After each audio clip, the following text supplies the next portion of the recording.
How'd you get into show business in the first place? Well, believe it or not, it's a funny story. Back in 1898, when I was 12 years old, my papa and I passed a poster in town. And the poster said, and this is exactly what it said, "The United States is off to war on faraway islands."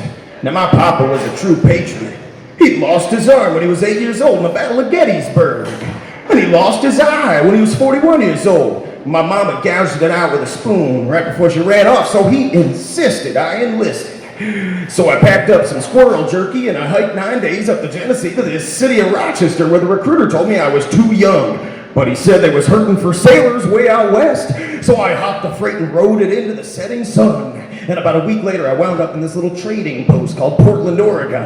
And there, the recruiter asked my age, and I said 12. And he said, 16, terrific. Welcome to the United States Navy. Sign here, please. And then he gave me a handful of hardtack and a pint of whiskey and sent me on down to the docks to wait. Once there, I met the captain.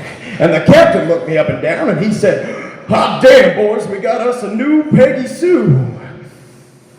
Well, things happened to me on that ship, folks, that I don't care to remember.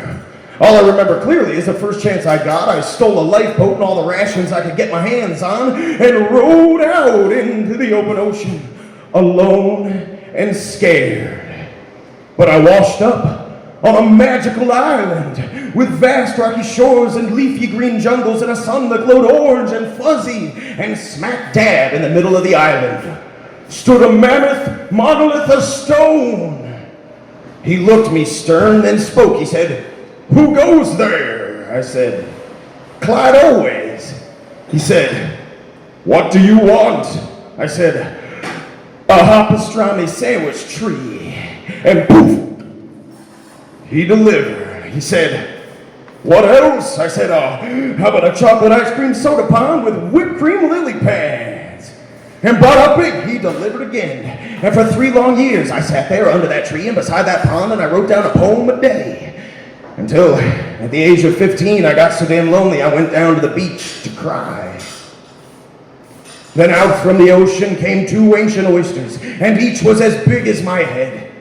And I reached in their mouths, and I pulled out their pearls, and I held them out over the sand. And the oysters, they giggled, and bubbles, they bloop, bloop, bloop, bloop. Then I rose from the earth, and I flew through the air, and I kissed that old rock on the nose. Goodbye.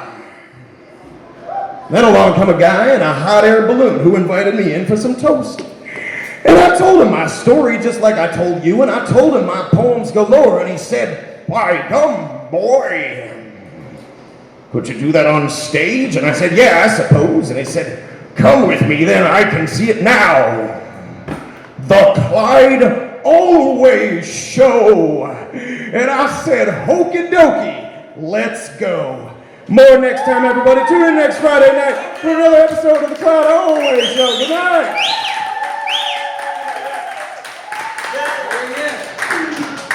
That's a wrap.